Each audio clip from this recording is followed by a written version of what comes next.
Business intelligence is a very wide topic.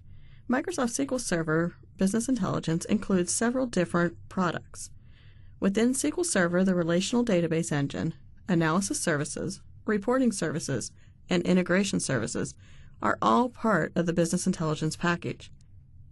Outside of SQL Server, products such as Excel can be used to enhance your business intelligence package as well. SQL Server Analysis Services 2008 is just a small part of this BI package. It includes both multidimensional analysis, the ability to build cubes and pivot on the dimensions within those cubes, and the ability to do data mining. We will talk more about these concepts as we progress through this section. As we're looking at Microsoft's BI plan and vision, they were really thinking about broadening the vision of BI and making it available so that you can have many different data sources and access those data sources as if they were one location. The other point they wanted to achieve was to have BI for everyone. They achieved this by creating client tools that are accessible and usable by everyone.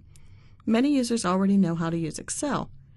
By making Excel a front-end application for your analysis services cubes, it is a lot easier to train your users.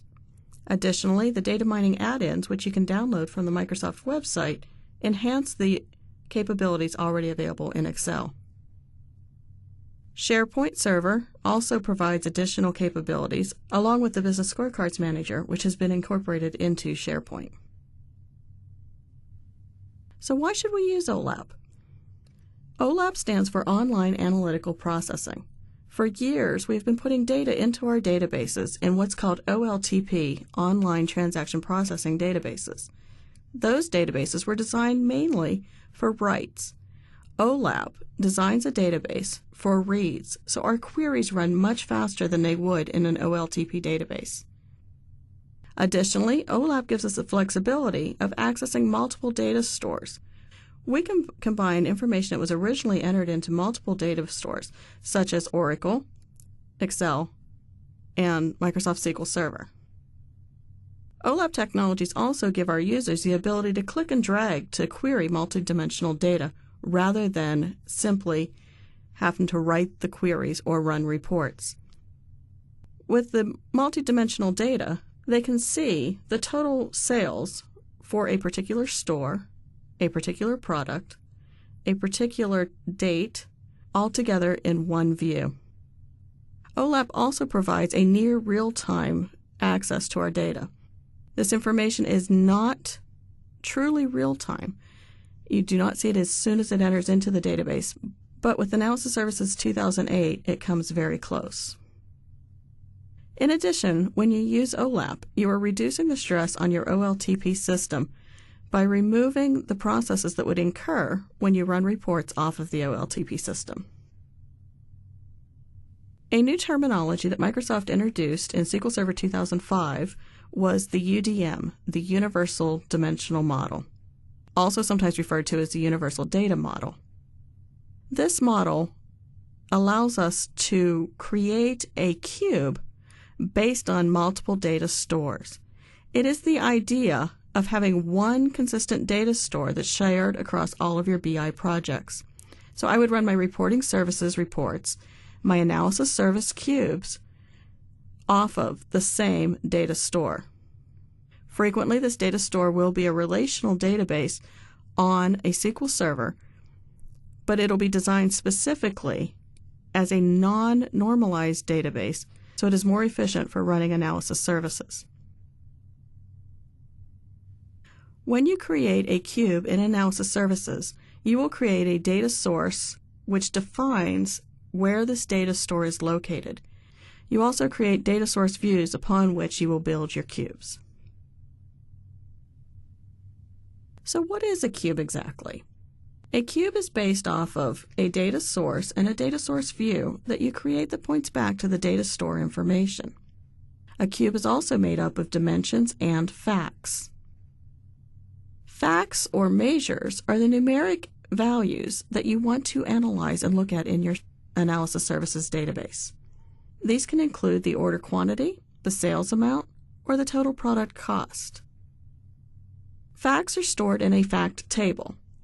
Although your cube can include one or more fact tables, each fact table must include both the measures that you want to analyze as well as keys that point to the dimensions that you have in your database. A dimension is what gives meaning to your facts. Some common dimensions may be customers, employees, stores, or regions.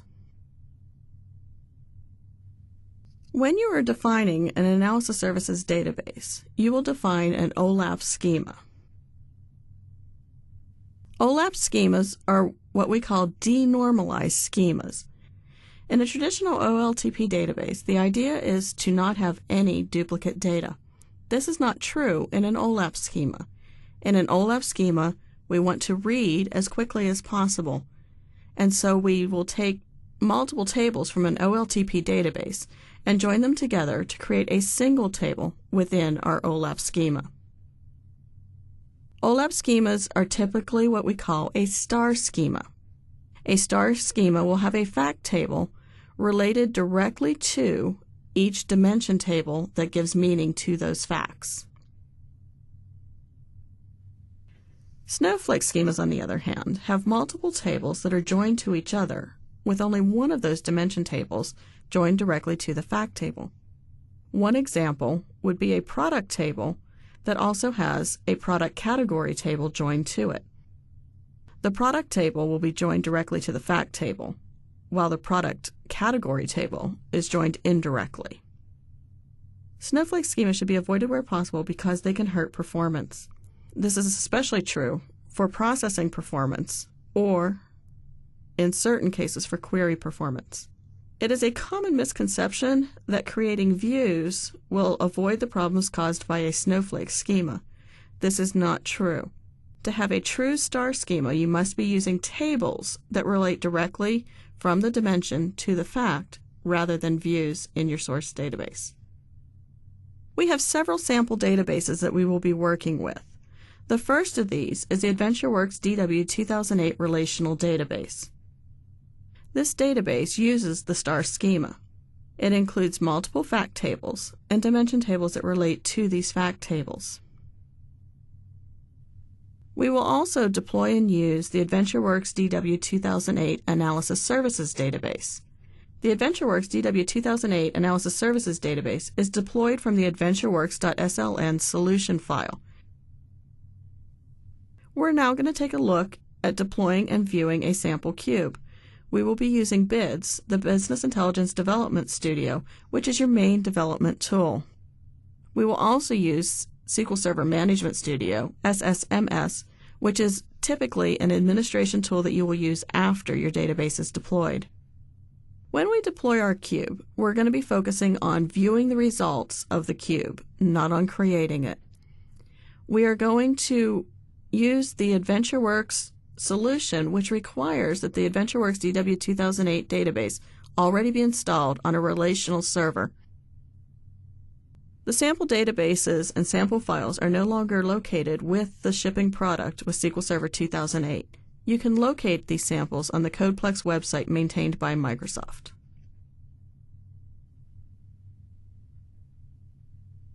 Let's take a look at the AdventureWorks sample databases.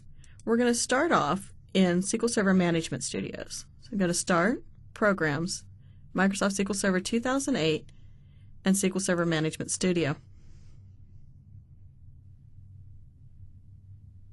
In the Connect to Server box, choose the database engine, the server that you're currently working with, and click Connect.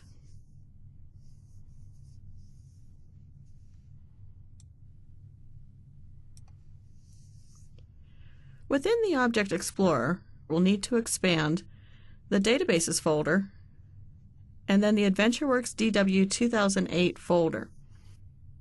The CodePlex website includes a single MSI file that when you install it, installs all of these sample databases at once. We will mainly be using the AdventureWorks DW 2008 database.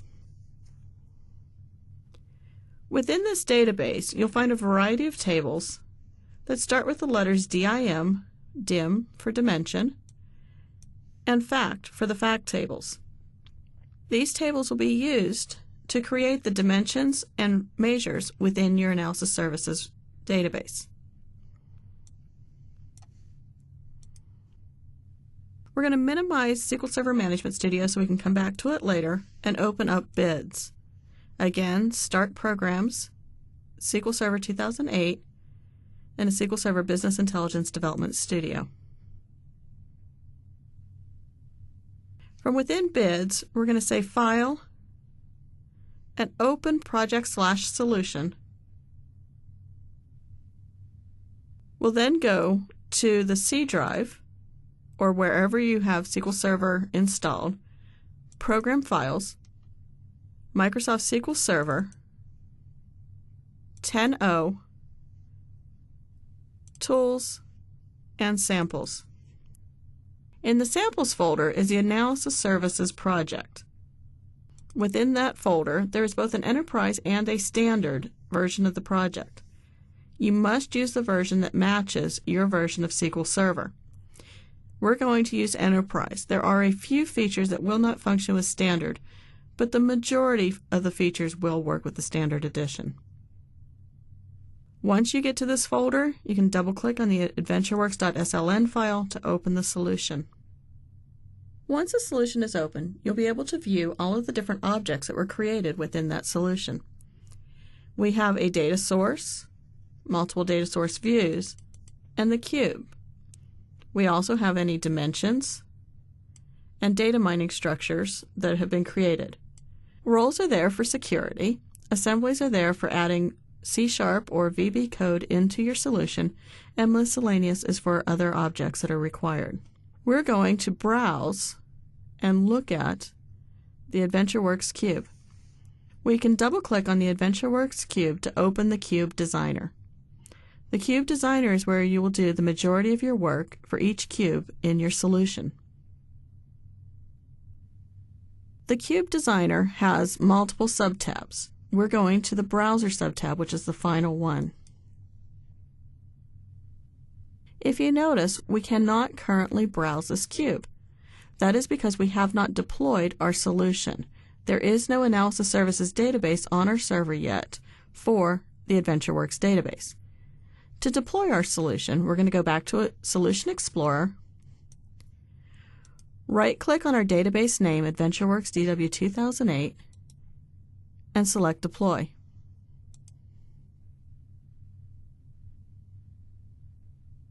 And now, thanks to the magic of video editing, our deployment is done and we can browse our cube.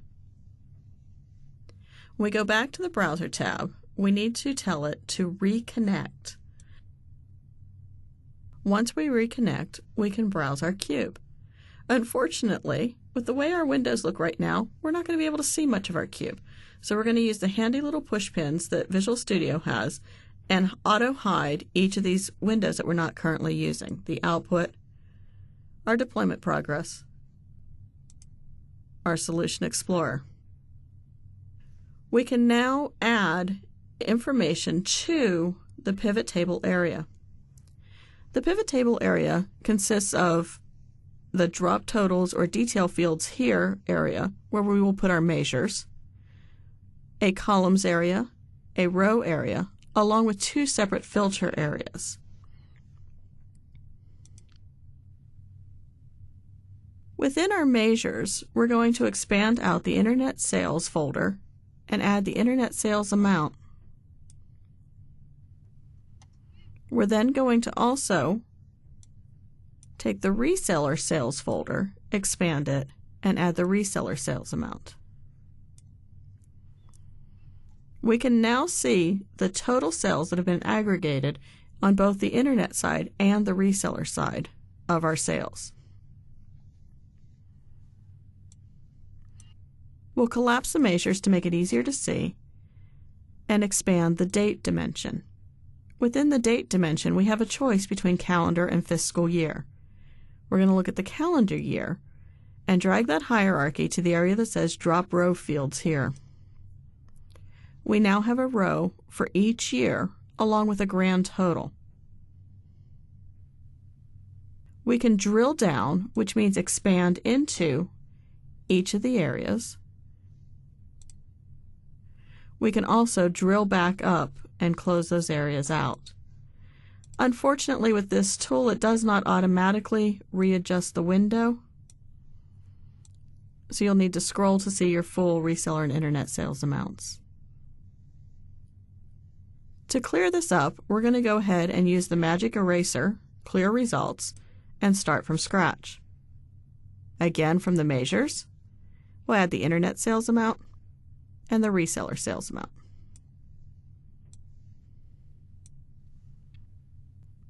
From the date, we'll add the calendar date hierarchy, but we won't expand any of the fields.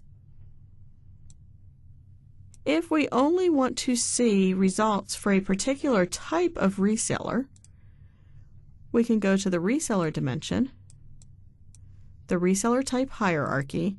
A hierarchy is a grouping by level within a dimension. We'll take the reseller type hierarchy and drag it into our filter area. In our filter expression, we're going to have reseller types of specialty bike shops. If you notice, our total sales right now is over $80 million. When I change it to specialty bike shops, that drops down to just over $6 million. We could also add to the filter area down below a sales reason. So we drag in our sales reason hierarchy, and then on the drop-down arrow, we're going to select only the marketing promotions. The marketing reasons are only tracked on internet sales, and so it affected the amount of the internet sales, but it did not affect the amounts in the reseller sales. We can pivot our data if we don't like the way it looks or if we want to look at additional information. Pivoting means moving the information from one area to another. So we can take our calendar year and move it to the columns instead of the rows. Once we've done that, we decide that's not very readable, so we move it back to the rows. If we would like, we can look at different types of things on the columns. To do this, I'm going to remove the sales reason by right-clicking and removing the field.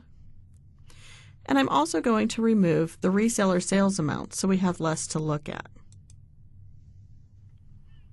We are going to add the product categories hierarchy to the drop columns area. So now we can see internet sales by category. You can notice that in calendar year 2001 and 2002, there were no sales of accessories on the internet. But we do have values for calendar year 2003 and 2004. This is called pivoting. Let's look at SQL Server Management Studio now. In SQL Server Management Studio, in Object Explorer, we can connect to Analysis Services. When the Connect to Server screen opens, click the Connect button. You can now manage your relational databases and your Analysis Services databases in the same window.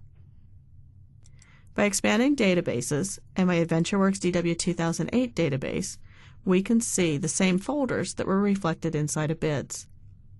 Inside the Cubes folder, we'll find our AdventureWorks cube, right-click on our cube, and say Browse. We now have the same window available to us. Again, we can use the push pin to hide the Object Explorer and make it easier to view. Some additional features: a perspective in Analysis Services is a subset of a cube. So instead of working with everything, if you only want to work with the measures and dimensions related to direct sales, you can choose that perspective. This will limit the amount of dimensions and measures that you have to work with and make it easier to view what you need. Analysis Services also supports multiple languages if you configure them.